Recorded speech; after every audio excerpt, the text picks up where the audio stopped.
আসসালামু আলাইকুম। নবম শ্রেণীর প্রিয় শিক্ষার্থী বন্ধুরা, আশা করি তোমরা সবাই ভালো আছো এবং তোমরা হয়তো ইতোমধ্যে অবগত আছো যে তোমাদের বার্ষিক মূল্যায়ন পদ্ধতিতে কিছুটা পরিবর্তন আনা হয়েছে এবং শিক্ষা বোর্ড থেকে একটা নির্দেশনা ইতোমধ্যে দেওয়া হয়েছে। তো আমরা বেসিক্যালি আজকে তোমাদের বিজ্ঞান বিষয়টার বার্ষিক মূল্যায়ন নির্দেশিকা নিয়েই তোমাদের সাথে আলোচনা করব এবং সিলেবাসটা আসলে কিভাবে প্রণয়ন করা হয়েছে সেই বিষয়গুলো হচ্ছে দেখব।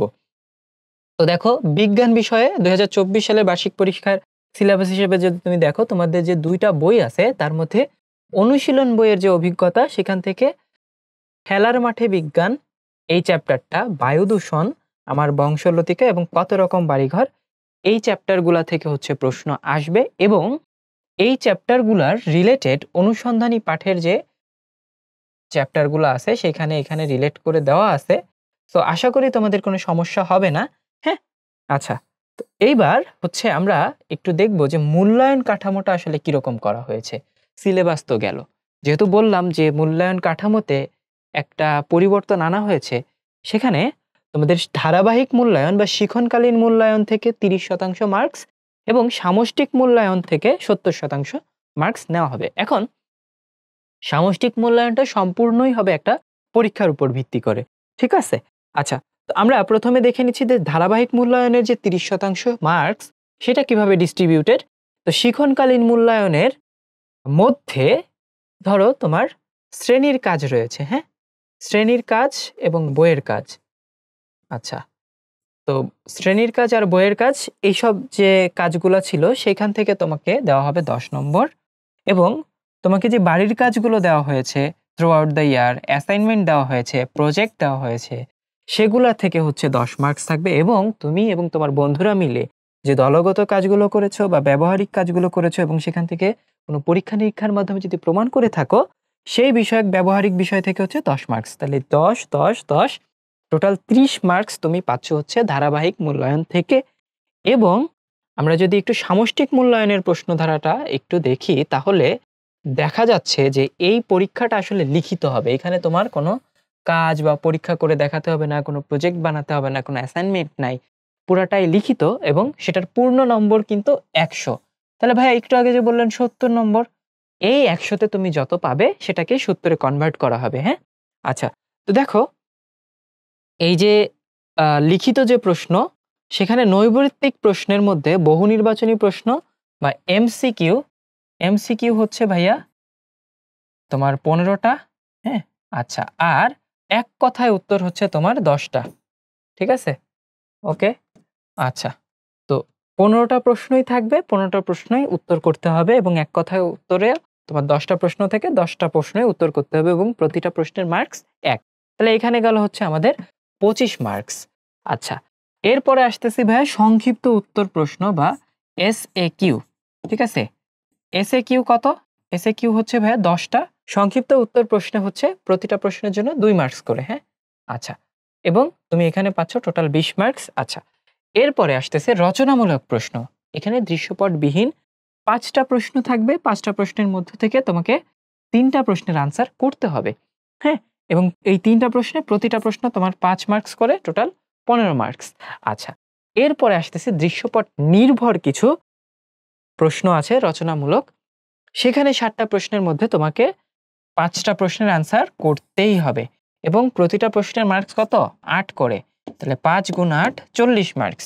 তাহলে এই যে ২৫, ২০, ১৫ এবং ৪০ মিলে টোটাল ১০০ মার্কসের পরীক্ষাটা হবে এবং তুমি এই বার্ষিক পরীক্ষায় বা সামষ্টিক মূল্যায়নে ১০০ নম্বরের মধ্যে যে নম্বরটা পাবা সেটাকে ৭০% এ রূপান্তর করা হবে। ঠিক আছে? ৭০ এর মাধ্যমে নেওয়া হবে। এটা তো তোমরা পারবা হিসাব করে ঐকিক নিয়মের মাধ্যমে যে ১০০ তে ৯০ পেলে ৭০ এ কত, তাই না? ওকে, ঠিক আছে। এরপরে আমরা একটা নমুনা প্রশ্ন দেখব যে এই যে দেখো ১৫ টা এমসিকিউ আছে। কোন গ্যাসের ব্যাপন হার বেশি? যেটা আনসার সেটা তুমি করলা। কোন দ্রবণে লিপিড অদ্রবণীয়?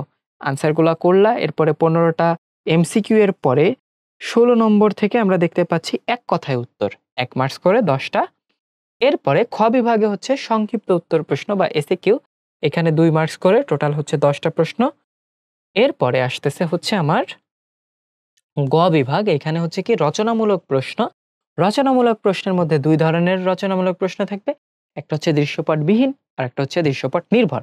এবং দৃশ্যপটবিহীন যে প্রশ্নগুলো সেখানে ৫ টা প্রশ্ন থেকে তোমার ৩ টা আনসার করতে হবে। দৃশ্যপট নির্ভর যে প্রশ্নগুলো সেখান থেকে হচ্ছে ৭ টা থেকে ৫ টা আনসার করতে হবে এবং এখানে প্রতিটা প্রশ্নের মার্কস ৮ করে। তো এখন দৃশ্যপট নির্ভর যে প্রশ্নগুলো আছে তার মধ্যে আবার প্রতিটার মধ্যে ২ টা করে ভাগ। কোনটায় হচ্ছে প্রথমটাতে মার্কস একটু কম, দ্বিতীয়টাতে বেশি, আবার সমান সমানও থাকতে পারে। তো এভাবে হচ্ছে তুমি ৫ টা প্রশ্নের আনসার করলে টোটাল ১০০ মার্কের আনসার হয়ে গেল। এই তো। এরপরে হচ্ছে বাকি যে পোরশনটা সেখানে সঠিক উত্তর দেওয়া আছে এবং রচনামূলক প্রশ্ন কিভাবে লিখলে বা কোন, কোন উত্তরের দিকগুলো উল্লেখ করলে তুমি সম্পূর্ণ নম্বর পাবে সেই বিষয়ক একটা নির্দেশনা দেওয়া আছে। আমাদের ম্যাথ সাবজেক্টে ক্লাস 9 এ কিভাবে ইভ্যালুয়েশনটা হবে আমরা সেটা একটু দেখে নিই। তো ভাইয়া দেখো যে আমাদের বার্ষিক পরীক্ষার সিলেবাসে আমাদের কয়টা চ্যাপ্টার আছে ফার্স্টে ওটা একটু দেখি। যে আমাদের এখানে টোটাল কয়টা চ্যাপ্টার? এখানে হচ্ছে তোমাদের টোটাল ৬টা চ্যাপ্টার আছে।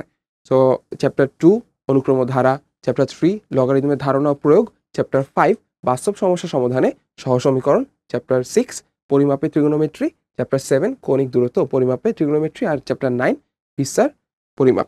ওকে, সো এই ৬টা চ্যাপ্টারের উপরে ভাই আমাদের হচ্ছে ফাইনাল এক্সামটা হবে। সো তোমাদের জাস্ট এই ৬টা চ্যাপ্টারের উপর প্রিপারেশন নিয়ে তোমাদের এক্সামটা দিতে হবে। সো এখন আসো যে আমাদের হচ্ছে মার্কস ডিস্ট্রিবিউশন সম্পর্কে একটু জেনে নেই। আমাদের মূল্যায়ন কাঠামোতে শিক্ষণকালীন অংশে থাকবে 30% মার্কস আর সামষ্টিক অংশে থাকবে আমাদের 70% মার্কস। ওকে, এখন আমাদের হচ্ছে শিক্ষণকালীন অংশ কি, সামষ্টিক অংশ কি, এটা আমরা একটু দেখে নেই। শিক্ষণকালীন অংশে ভাইয়া তোমাদের এখানে দেখো তো, এখানে আমাদের মানবন্টনটা দেওয়া আছে। সো এখানে আমাদের কি কি অংশ আছে, কি কি আইটেম আছে আমরা দেখতে পাচ্ছি। হচ্ছে আমাদের অ্যাসাইনমেন্ট থাকবে, আমাদের অনুসন্ধানমূলক কাজ থাকবে এবং আমাদের শ্রেণীর কাজ থাকবে। প্রতিটি আমাদের হচ্ছে 10 মার্কস করে।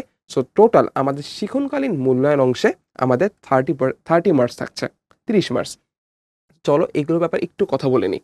অ্যাসাইনমেন্ট বা ব্যবহারিক কাজে তোমরা এখানে দেখতে পাচ্ছ একটা নমুনা প্রশ্ন দেওয়া আছে, যেখানে তোমাদের বলছে যে প্রত্যেক শিক্ষার্থী বাড়িতে টবে একটি করে চারা গাছ রোপণ করবে। ঠিক আছে, রোপণের পর চারা গাছটির দৈর্ঘ্য মাপবে। সো এখন আমাদের দেখবে কি যে হচ্ছে 7 দিন পর পর তোমাদের হচ্ছে দৈর্ঘ্য কতটুকু হয়েছে। সো মাপার পরে এভাবে করতে করতে প্রতি সপ্তাহে পর পর এভাবে 4 সপ্তাহ পর পর তারা হচ্ছে মাপবে। আলটিমেটলি 12 সপ্তাহে পরে তাদের কতটুকু বড় হয়েছে এটা হচ্ছে অনুক্রমের সূত্রের সাহায্যে তোমার বের করতে হবে।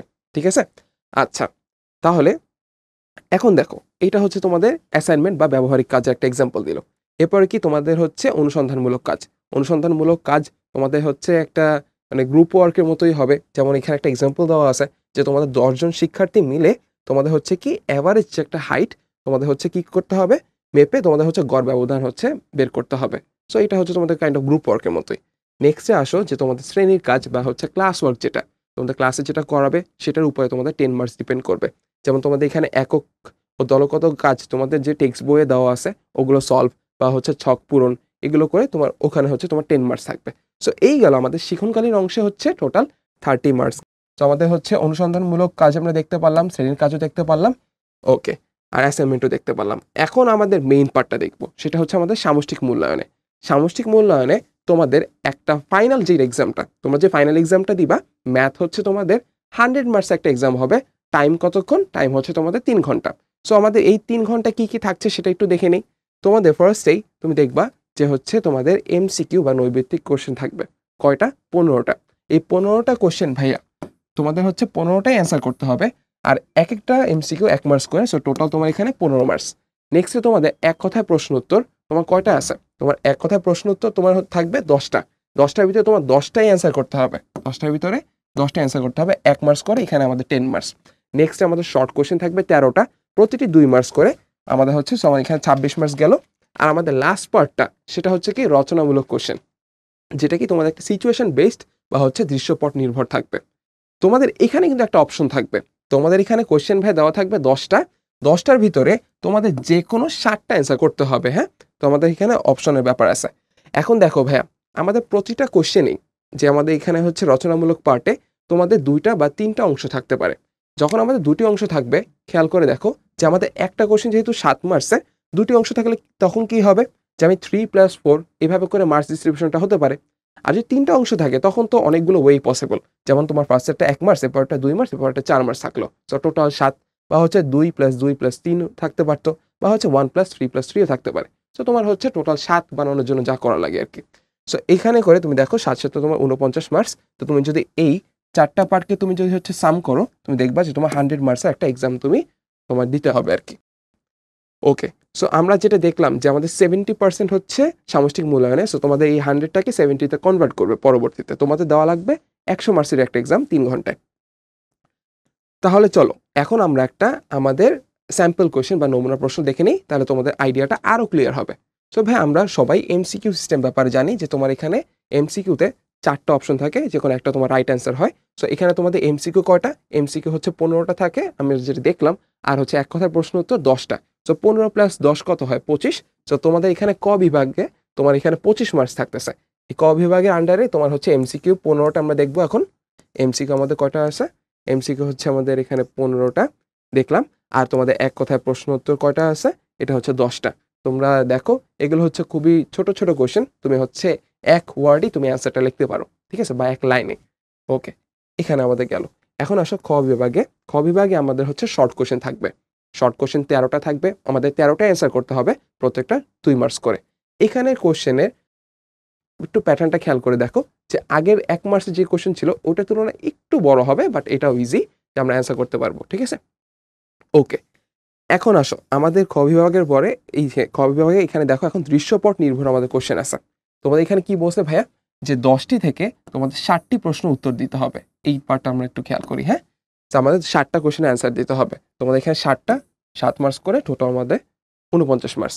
তাহলে এখন দেখো ভাইয়া দৃশ্যপট নির্ভর কোশ্চেন বলতে আসলে কি বুঝাইতেছে?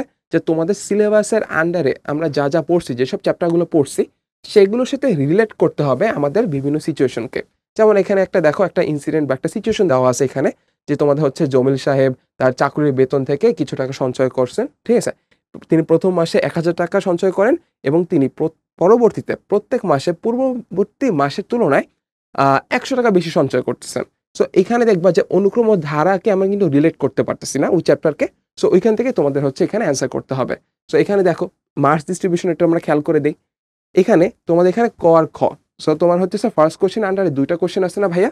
2টা কোশ্চেন থাকলে কি হবে? 7 বানানোর জন্য তোমার এখানে ফার্স্টেরটা এখানে দেখো যে 3 মার্কসের আর নেক্সটটা 4 মার্কসের দিছে। সো যেন আমাদের 7 হয়।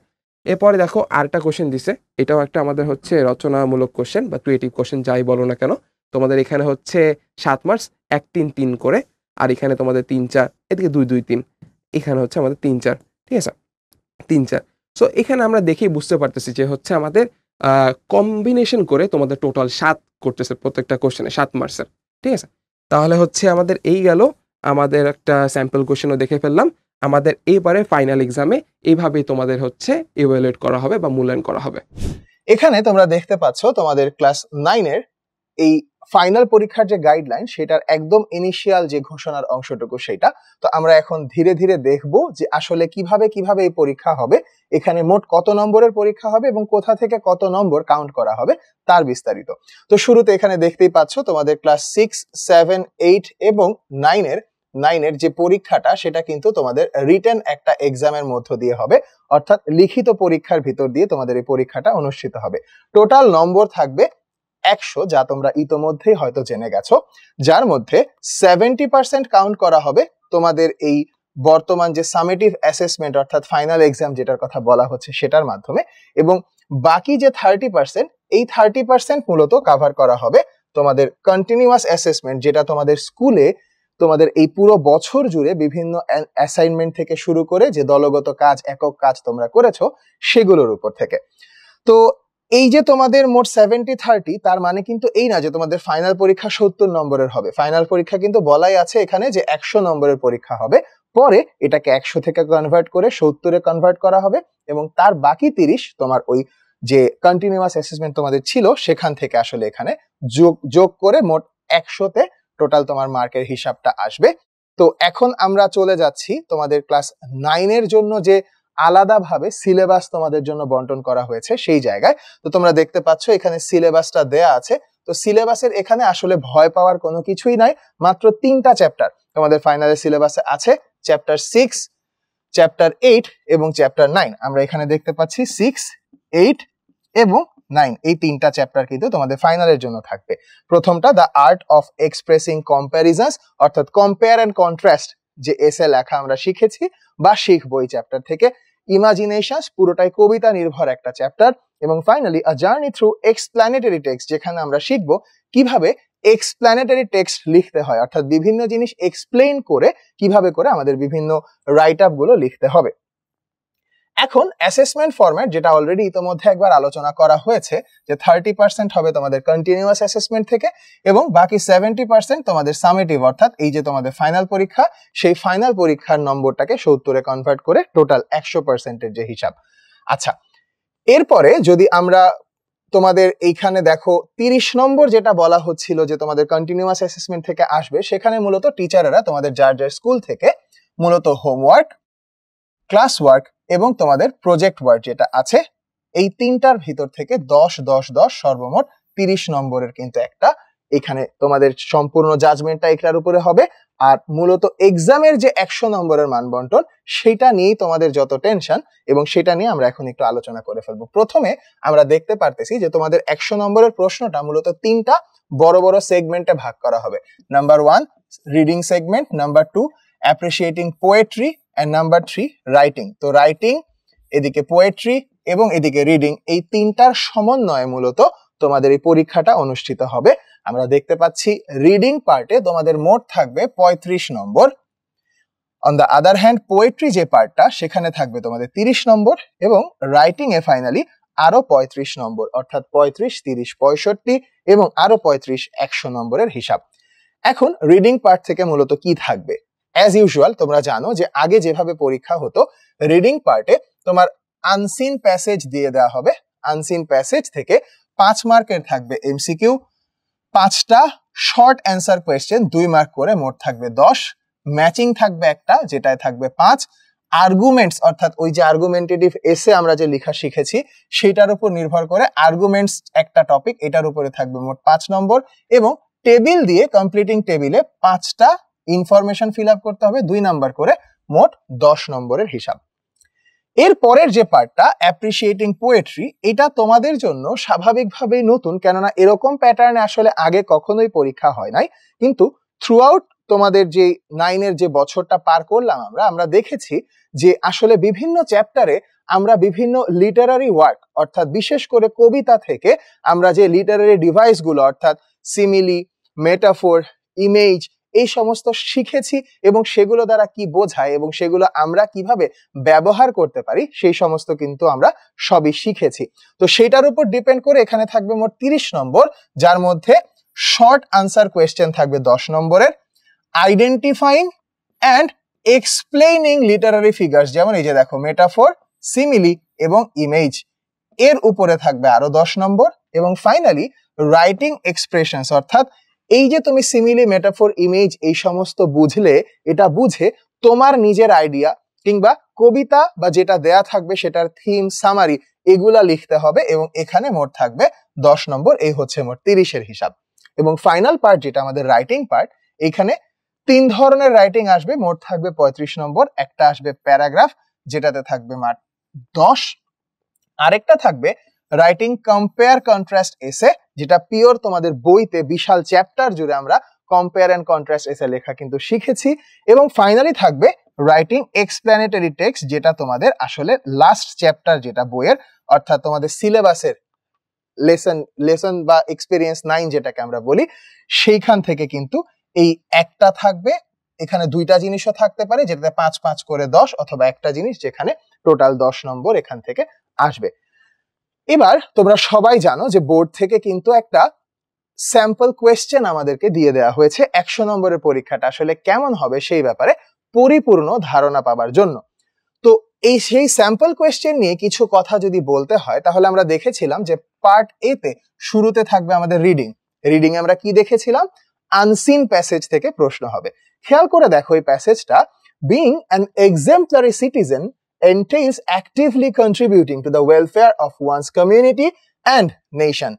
অর্থাৎ একজন এক্সেম্পলারি সিটিজেন হওয়ার জন্য, অর্থাৎ একজন অন্যরকম বা অন্যতম সেরা একজন সিটিজেন বা কিংবা দেশের নাগরিক হওয়ার জন্য কি কি গুণাবলী থাকা প্রয়োজন, এটা কিন্তু তোমাদের বইয়ের কোনো প্যাসেজ না। এখন এই যে প্যাসেজটা এখান থেকে আসলে আমরা দেখেছি শুরুতে কোয়েশ্চেনের প্যাটার্নে এমসিকিউ, শর্ট কোয়েশ্চেন অ্যান্সার এগুলো থাকবে। তাহলে দেখো উপরের প্যাসেজ থেকে choose the best answer from the alternatives, যেটা আমরা এমসিকিউ নামে চিনে থাকি। তাহলে এই যে দেখো এমসিকিউতে 5টা এমসিকিউ, মোট নম্বর হচ্ছে 5। এভাবে করে তুমি যেটা সঠিক উত্তর সেটা খাতায় তুলে ফেললেই 5-এ 5 কিন্তু খুব সহজেই পেয়ে যাবে। এরপরেই দেখো থাকছে তোমাদের শর্ট কোয়েশ্চেন অ্যান্সার, যেটাকে আমরা বলছি 2 মার্কের করে 5টা প্রশ্ন, মোট নম্বর 10।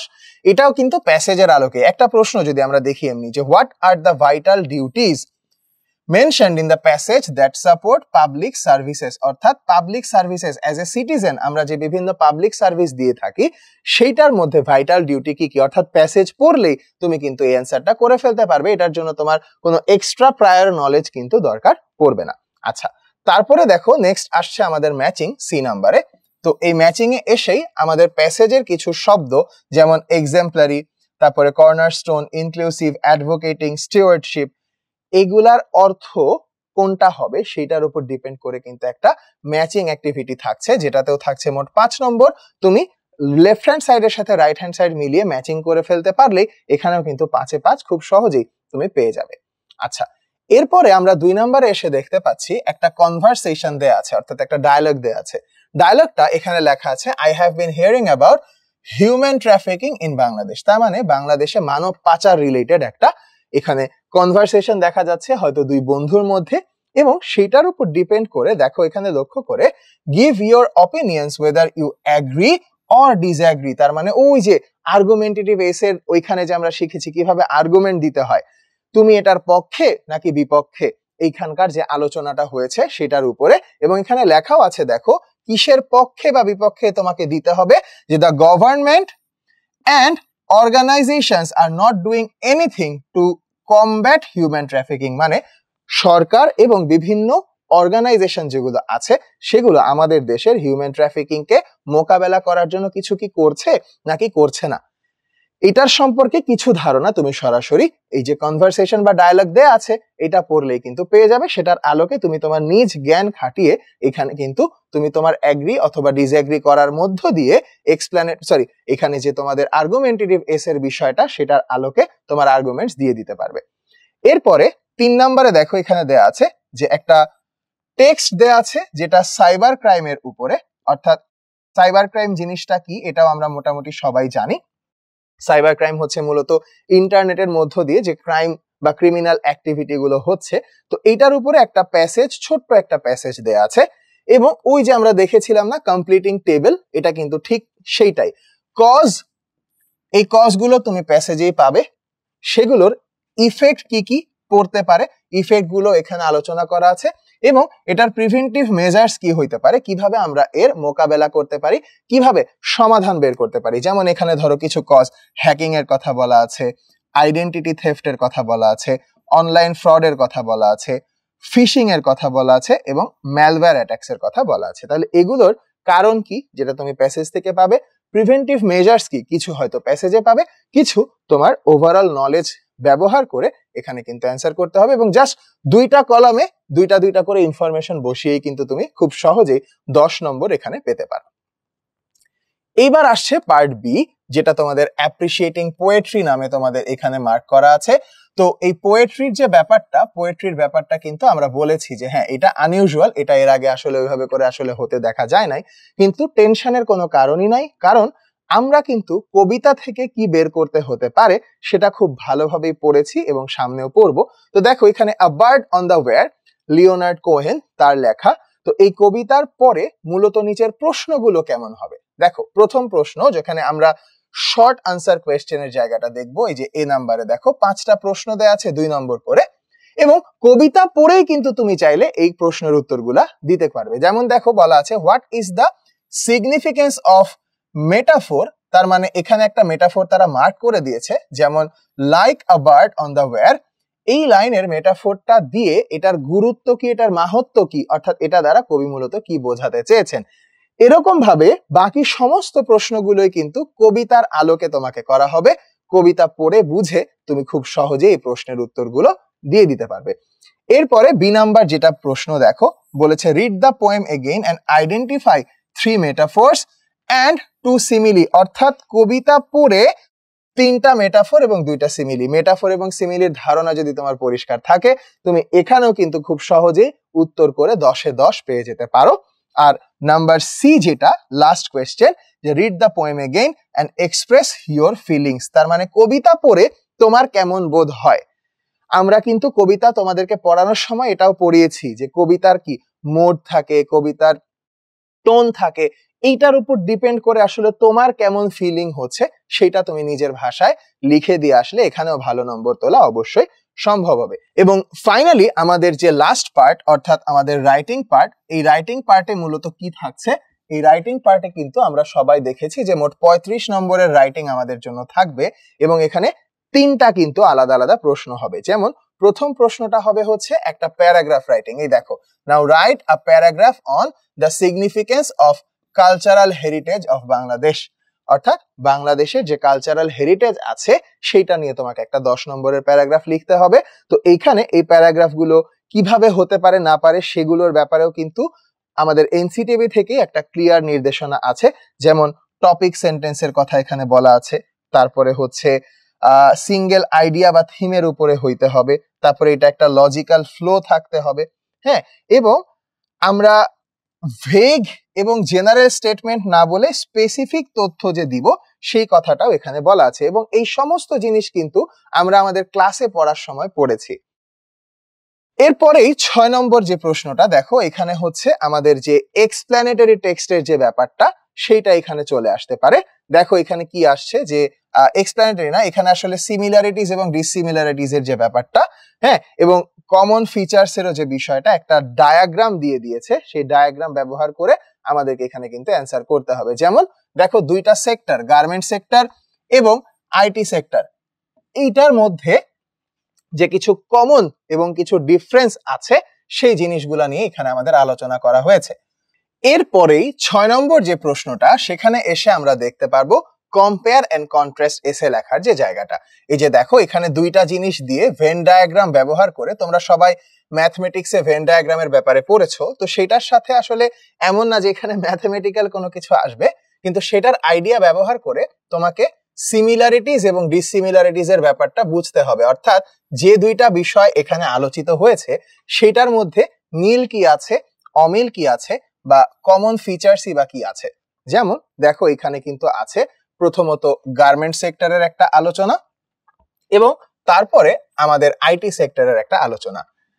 এখানে দেখো গার্মেন্ট সেক্টর কোথায় কোথায় ফোকাস করে, ম্যানুফ্যাকচারিং আছে, ডিজাইনিং আছে, সেলিং আছে, ক্লোদিং আছে এবং টেক্সটাইল আছে। তাহলে এই জায়গাগুলোর উপর ফোকাস কে করে? Garment sector. আইটি সেক্টর কিসের প্রতি ফোকাস করে? Information technology services and products. On the other hand দুইজনেরই কমন এরিয়ার জায়গাগুলো যদি দেখি, e commerce, data management, supply chain efficiency, design and innovation, এই যে 4টা পয়েন্টে কমন এলাকা এবং এর বাহিরে এদের নিজস্ব ফোকাস তোমাদের ভেন ডায়াগ্রামের মধ্য দিয়ে তুলে ধরা হয়েছে। এইটাকে এখন তুমি এক্সপ্লেইন করবে। এখন তোমাদের চ্যাপ্টার 9-এ যে এক্সপ্ল্যানেটরি টেক্সট নিয়ে আলোচনা হয়েছে সেই চ্যাপ্টারটা পড়লেই এইটা তোমার জন্য একেবারেই সহজ হয়ে যাবে এবং তুমি খুব সহজে এই তথ্যগুলো ব্যবহার করে একটা এক্সপ্ল্যানেটরি টেক্সট লিখে ফেলতে পারবে এবং ভালোভাবে লিখতে পারলে এখানে 15তেও কিন্তু অনেক ভালো নম্বর পাওয়া অবশ্যই সম্ভব। এবং সবশেষে 7 নম্বর যে তোমাদের প্রশ্নটা, এই 7 নম্বর প্রশ্নটায় মূলত তোমাদেরকে দেখো কি করতে হবে, একদম পিওর চ্যাপ্টার 9 এর আগেরটাই তো আমরা দেখলাম যে মূলত লিখতে হবে আমাদেরকে কম্পেয়ার এন্ড কন্ট্রাস্ট এসে, কিন্তু সেইখান থেকে আমরা আসলে ছবি দেখে কিভাবে এক্সপ্লেইন করব এই জিনিসগুলা কিন্তু আমরা এক্সপ্ল্যানেটরি টেক্সট চ্যাপ্টার থেকে শিখতে পারবো। আর এছাড়া সম্পূর্ণ এক্সপ্ল্যানেটরি টেক্সট লিখার ব্যাপারে যে প্রশ্নগুলো হবে সেটা হচ্ছে তোমাদের নাম্বার 7-এ। দেখো এখানে সরাসরি বলে দিয়েছে, read the text and identify the elements and relevant examples of an explanatory text। অর্থাৎ যে টেক্সটটা তোমাদের এখানে দেয়া আছে এই টেক্সটের ভিতরে তুমি এক্সপ্ল্যানেটরি টেক্সটের কোন কোন এলিমেন্ট গুলো, কোন কোন উপাদানগুলো পাবে সেইটা তোমাদেরকে দেখতে হবে। যেমন এখানে ইনসেক্টদেরকে নিয়ে একটা ছোট্ট প্যাসেজ কিন্তু দেয়া আছে, কিন্তু এরপরে দেখো এখান থেকে তোমাদের লিখতে হবে যে elements of an explanatory text, element কি কি তুমি পেয়েছো, আর এক্সাম্পলস, এই এলিমেন্ট গুলোর একটা করে এক্সাম্পল, অর্থাৎ জাস্ট একটা টেবিল ফিল আপ করা। এই পাশে শুধু তুমি এক্সপ্লেনেটরি টেক্সটের এলিমেন্টস গুলো লিখবে এবং সেই এলিমেন্টের একটা করে এক্সাম্পল লিখবে এই পাশে। তাতেই কিন্তু এখানে 10 নম্বর পেয়ে যাওয়ার একটা সম্পূর্ণ সম্ভাবনা তোমার থেকে যাচ্ছে। তাহলে এই পুরো প্রশ্নকে অ্যানালাইসিস করলে আমরা যে জিনিসটা বুঝতে পারি যে এখানে পোয়েমের জায়গাটা আমাদের জন্য একটু চ্যালেঞ্জিং হতে পারে। এছাড়া বাকি সবকিছুই কিন্তু তোমরা ছোটবেলাতে এভাবে পরীক্ষা দিয়েছো এবং এই জায়গাগুলোতে আসলে না বোঝার মতন কোনো কিছুই নাই। আর তাই এই সবকিছুর সমন্বয়ে আমরা যদি আমাদের প্রিপারেশনটাকে খুব শক্তপোক্ত ভাবে করতে পারি তাহলে তোমাদের এই পরীক্ষাটাও অনেক বেশি সহজ, এবং দেখবে পরীক্ষা নিয়ে যে মনের মধ্যে ভয়টা, পরীক্ষা দেওয়ার পরেই বুঝবে যে না, আসলে এটা নিয়ে এত ভয় পাওয়ার আসলে কিছু ছিল না। তোমাদের যে বার্ষিক পরীক্ষার পাঠ্যক্রমটা, অর্থাৎ তোমার বাংলা বইয়ে যতগুলো চ্যাপ্টার আছে সেই চ্যাপ্টারগুলোর মধ্যে অনেকগুলো পরিচ্ছেদ, অনেকগুলো পৃষ্ঠা থাকে, সেখান থেকে আমরা দেখতে পাচ্ছি যে তোমাদেরকে বার্ষিক পরীক্ষার জন্য কিছু অংশ নির্ধারণ করে দেওয়া হয়েছে। সেগুলো কি? যেমন প্রথম, দ্বিতীয়, তৃতীয় অধ্যায় আমরা দেখতে পাচ্ছি, পঞ্চম, ষষ্ঠ অধ্যায় দেখতে পাচ্ছি, এবং এই ষষ্ঠ অধ্যায়ের ক্ষেত্রে খেয়াল যদি করো 113 থেকে 122 পৃষ্ঠা তোমার সিলেবাসের আওতাধীন, কিন্তু 122 থেকে 138 নম্বর পৃষ্ঠা কিন্তু আবার তোমার পড়তে হচ্ছে না পরীক্ষার জন্য। 150 থেকে আবার 162 পৃষ্ঠা পর্যন্ত তোমার পড়তে হচ্ছে না। অর্থাৎ এখানে আমরা যেটা দেখতে পাচ্ছি সেটা হচ্ছে তোমার বার্ষিক পরীক্ষার পাঠ্যক্রমটা কি, অর্থাৎ বার্ষিক পরীক্ষা হিসেবে তোমাকে যে মূল্যায়ন করা হবে সে মূল্যায়নের জন্য তুমি কোন কোন বইয়ের কোন কোন চ্যাপ্টার, কোন কোন অংশ, কোন কোন পরিচ্ছেদটা তুমি আসলে পাঠ করবে সেটার একটা ধারণা আসলে তোমাকে এখানে দেওয়া হয়েছে। সো এই যে মূল্যায়নের জন্য তুমি কি কি পড়বে, তোমার সিলেবাসটা কি, সেটার ধারণা তো তুমি পেয়ে গিয়েছো। এখন তোমার প্রশ্ন হতে পারে তোমাকে মূল্যায়নটা করা হবে কিভাবে। যেমন আমরা দুই ধরনের মূল্যায়নের কথা জানি, একটা হচ্ছে আমাদের শিক্ষণকালীন মূল্যায়ন, আর একটা হচ্ছে সামষ্টিক মূল্যায়ন। সো তোমাদের 100%-এর মধ্যে শিক্ষণকালীন মূল্যায়ন থাকছে 30% এবং সামষ্টিক মূল্যায়ন থাকছে 70%।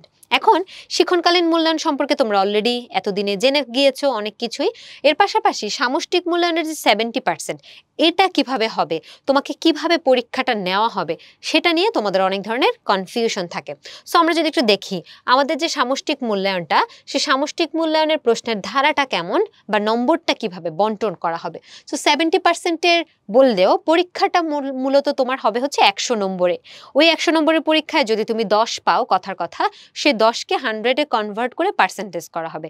তুমি যদি 70 পাও, সে 70কে পরে কনভার্ট করা হবে। সেটা তোমার দুশ্চিন্তার বিষয় না। তোমার এতটুকু মনে রাখলেই হবে যে তোমার পরীক্ষাটা হবে হচ্ছে 100 নম্বরের এবং পরীক্ষার সময় থাকবে 3 ঘন্টা। এখন এই 3 ঘন্টায় তুমি কি কি পরীক্ষা দিবে বা কি কি জিনিস উত্তর করবে। প্রথমত তুমি যেটা উত্তর করবে সেটা হচ্ছে নৈর্বত্তিক প্রশ্ন। আচ্ছা, নৈর্বত্তিক প্রশ্ন জিনিসটা কি? দেখো এখানে বলা হচ্ছে 15টি এমসিকিউ। এমসিকিউ মানে হচ্ছে মাল্টিপল চয়েস কোশ্চেন, অর্থাৎ তোমার কাছে 4টা চয়েস রাখবে। 4টা চয়েস থেকে তোমার কাছে যেই উত্তরটাকে সবচেয়ে পারফেক্ট, সবচেয়ে বেস্ট মনে হচ্ছে, তুমি সেই অপশনটা ডিসাইড করবে বা নিবে বা চিহ্নিত করবে। যেমন ধরো তোমরা ক্লাসে যে বিভিন্ন ধরনের কুইজ দাও, আমরা ক্লাসে প্রায় তোমাদের জন্য পোল লঞ্চ করি, তোমরা কুইজের উত্তর করো, সেখানে 4টা অপশন থাকে, কারেক্ট অ্যান্সারটা তুমি ABCD দাগাও। ঠিক একই রকম নৈর্বত্তিক প্রশ্নগুলো তোমার থাকবে, 4টা অপশন থাকবে যেখান থেকে তুমি রাইট অ্যান্সারটা চুজ করবা, রাইট অ্যান্সারটা লিখবা। ওকে, তারপরে আমরা দেখতে পাচ্ছি 10টি এক কথায় উত্তর। এক কথা উত্তর মানে হচ্ছে একটা প্রশ্ন থাকবে, ধরো তোমাকে একটা শব্দার্থ জানতে চাইলো, তুমি এক কথায় শুধু শব্দটার উত্তর দিলা, দ্যাটস ইট। তো এগুলোর জন্য নাম্বার থাকছে হচ্ছে আমাদের 1 করে, 25টা প্রশ্ন থাকবে, 15টা এমসিকিউ, 10টা এক কথায় উত্তর, 25। ওকে, তারপরে সেকেন্ড আমাদের যে ধরনের ক্রাইটেরিয়াটা আমরা দেখতে পাচ্ছি সেটাকে আমরা বলতেছি সংক্ষিপ্ত উত্তর প্রশ্ন। সংক্ষিপ্ত উত্তর হচ্ছে এক কথা উত্তরের থেকে আরেকটু বড়। ধরো এক কথা উত্তরগুলো তুমি তো জাস্ট একটা শব্দে একটা কথায় উত্তর দিয়ে দিলা, কিন্তু সংক্ষিপ্ত উত্তর প্রশ্নগুলো তোমাকে একটু ব্যাখ্যা করে দিতে হবে। এই ব্যাখ্যাটা তুমি 2 থেকে 3 বাক্যে, 3 থেকে 4 বাক্যে ব্যাখ্যাটা করতে পারো। এটার জন্য প্রত্যেকটা ব্যাখ্যামূলক প্রশ্ন, সংক্ষিপ্ত উত্তর প্রশ্নের জন্য তোমার নম্বর থাকছে হচ্ছে 2 এবং প্রশ্ন থাকছে 10টা। সো 2 নম্বর তুমি কি করছো, 2 নম্বরের জন্য তুমি 2 থেকে 3 বাক্যে তোমার প্রশ্নটা এক্সপ্লেইন করছো, উত্তরটা এক্সপ্লেইন করছো, বিস্তৃত করছো। তৃতীয়ত যে ধরনের প্রশ্ন থাকবে সেটা হচ্ছে রচনামূলক প্রশ্ন। একটা হচ্ছে দৃশ্যপটবিহীন আর একটা হচ্ছে দৃশ্যপট নির্ভর। এগুলোর জন্য আমাদের টোটাল মার্কিংটা হচ্ছে। সো নৈর্বত্তিক প্রশ্ন কি, সংক্ষিপ্ত উত্তর প্রশ্ন কি, রচনামূলকে দৃশ্যপট নির্ভর কোনগুলো, দৃশ্যপটবিহীন কোনগুলো, সেটা চলো আমরা একটু দেখে আসি। আচ্ছা, তো এখানে তো শিক্ষণকালীন মূল্যায়ন দেওয়া আছে, যেমন আমরা সামষ্টিক মূল্যায়ন তো লিখবো, আর শিক্ষণকালীন মূল্যায়ন হচ্ছে আমাদের যে বিভিন্ন ধরনের অ্যাসাইনমেন্ট থাকে, প্রতিবেদন উপস্থাপন থাকে, ক্লাসে আমরা যে একক কাজ দলগত কাজ করি ওটার উপর আমার 30% মার্কস থাকছে। তো আমাদের সামষ্টিকে মূল্যায়নের যে প্রশ্নগুলো আমরা পাচ্ছি এমসিকিউ এবং হচ্ছে সংক্ষিপ্ত উত্তর প্রশ্ন, চলো তাহলে আমরা সেটা একটু দেখে আসি। ওকে, তো এইখানে আমরা যেটা দেখতে পাচ্ছি সেটা হচ্ছে আমাদের সামষ্টিক মূল্যায়নের যে 3 ঘন্টার রিটেন এক্সামটা হবে 100 নম্বরের, সেখানে প্রথমে যে নৈর্ব্যক্তিক অংশটা থাকবে 25 মার্কসের, সেখানে এমসিকিউ গুলো কিভাবে থাকবে দেখো। তোমাকে বলেছে সম্মুখ স্বরধ্বনি কোনটি, 4টা অপশন দেওয়া আছে, যেটা কারেক্ট অ্যান্সার তুমি সেটাকে শুধু চুজ করে নেবে। তার মানে multiple choice question, multiple choice দিয়ে তোমাকে একটা প্রশ্ন করেছে, তুমি সেটার অ্যান্সার দিবা। এই হচ্ছে তোমার নৈর্ব্যক্তিক। ওকে, এই নৈর্ব্যক্তিকগুলো অ্যান্সার করার পাশাপাশি তোমাদেরকে বিভিন্ন ধরনের এক কথা উত্তর অ্যান্সার করতে হবে। তাহলে আসলে আমরা একটু এক কথা উত্তরগুলো একটু দেখে আসি।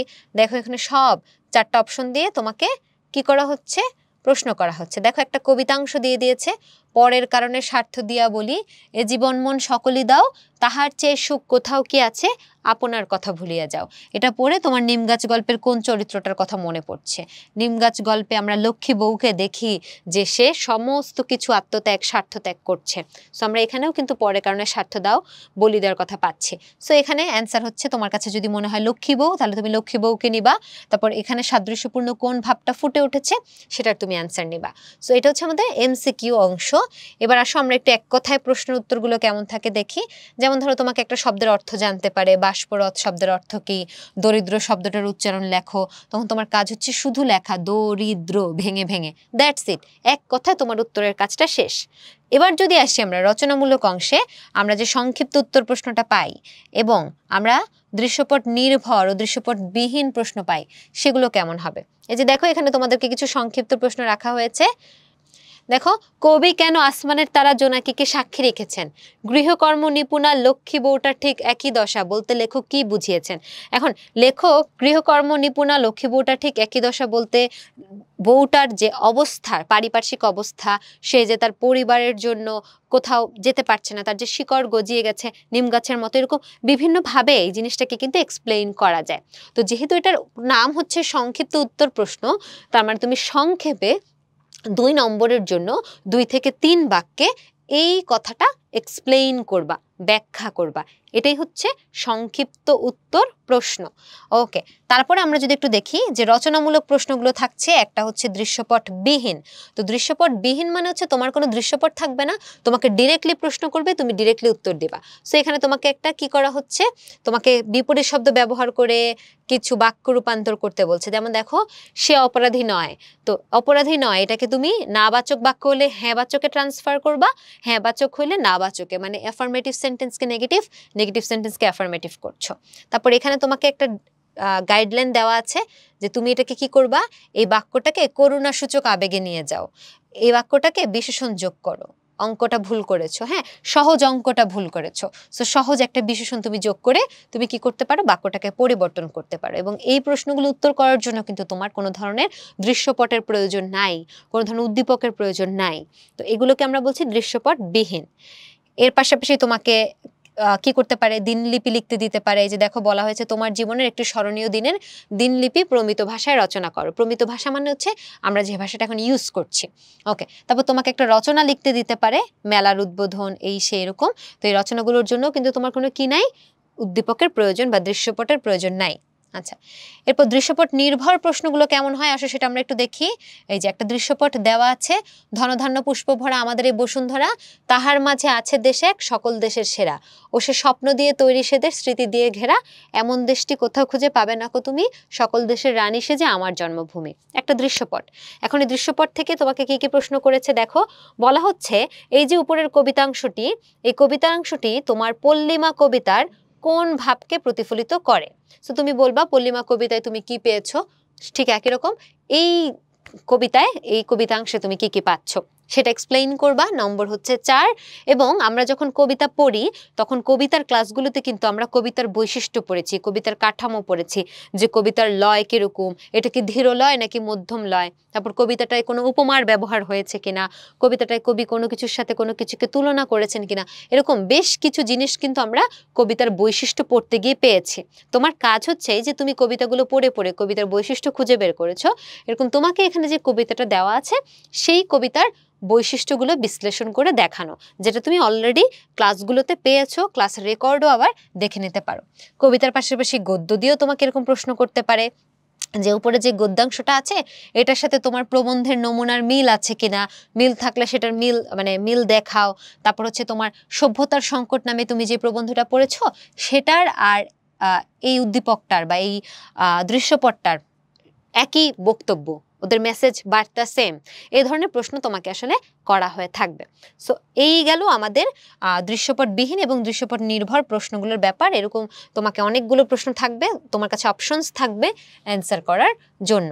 তো মোটামুটি তোমরা যদি এটা দেখে একটু ধারণা পেয়ে যাও বা একটু ধারণা নাও যে তোমাদের প্রশ্নগুলো কেমন হবে, তাহলে কিন্তু তোমার যে ক্লাসগুলো করা হয়েছে, তোমার যে প্যারালাল টেক্সটটা তোমাকে দেওয়া হয়েছে এবং তোমার সামনের দিনগুলোতে তুমি যে পরীক্ষাগুলো দিবে সবগুলোতেই কিন্তু মোটামুটি এরকমভাবেই আসলে তোমাকে এক্সপেরিয়েন্স করানো হবে, যাতে তুমি বার্ষিক পরীক্ষায় তোমার যে পরীক্ষাটা আছে সে বার্ষিক পরীক্ষাটা তুমি কি করতে পারো, তুমি হচ্ছে ভালো একটা উত্তর করতে পারো। যেমন দেখো তোমরা এখানে দেখতে পাচ্ছ আবু সাঈদের একটা ছবি আছে এবং এই ছবিটি ভালোভাবে পর্যবেক্ষণ করে তোমাকে কি করতে বলা হচ্ছে, একটা প্রশ্ন উত্তর করতে বলা হচ্ছে। ছবির বিষয় বা ছবির চিত্রগ্রাহকের দৃষ্টিভঙ্গি, তুমি যদি এই ছবিটা তুলে থাকো তাহলে এই ছবিটা তোলার সময় তোমার কি মনে হবে, এরকম একটা কথা তোমার কাছে জানতে চাওয়া হচ্ছে। এবং তুমি যে স্মৃতিস্তম্ভ কবিতাটা পড়েছো ওইটার মূল চেতনা আর এটার মূল চেতনা সেম কিনা, এরকম তোমাকে কিছু প্রশ্ন করা হবে। তো এই হচ্ছে ওভারঅল তোমাদের যে বার্ষিক সামষ্টিক মূল্যায়নটা হবে 70% এবং 100 নম্বরের 3 ঘন্টায়। সে 3 ঘন্টায় তোমরা যে লিখিত প্রশ্নগুলোর উত্তর দিবে সে প্রশ্নগুলো কি কি ধরনের প্রশ্ন থাকবে, কি কি ভাবে তুমি আসলে প্রশ্নগুলোর উত্তর করতে পারো সেটা সম্পর্কে একটা বিস্তারিত ধারণা। তো তোমাদের সবাইকে অসংখ্য ধন্যবাদ এই পুরো ভিডিওটা দেখার জন্য। এরপরেও যদি তোমাদের মনে কোনো ধরনের কনফিউশন বা প্রশ্ন থেকে থাকে সেটা কিন্তু আমাদেরকে অবশ্যই জানাতে ভুলবে না। ধন্যবাদ সবাইকে।